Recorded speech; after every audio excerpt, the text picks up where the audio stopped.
Ngayon naman ay magluluto tayo ng Mac Style Fried Chicken.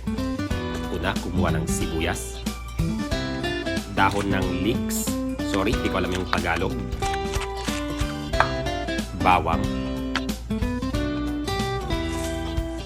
dahon ng tanglad, syempre yung ating manok, magpakulo ng tubig sa kasirola, ilagay ang bawang, ang leeks, yung sibuyas, dahon ng tanglad, pamintang buo, dahon ng laurel, at asin.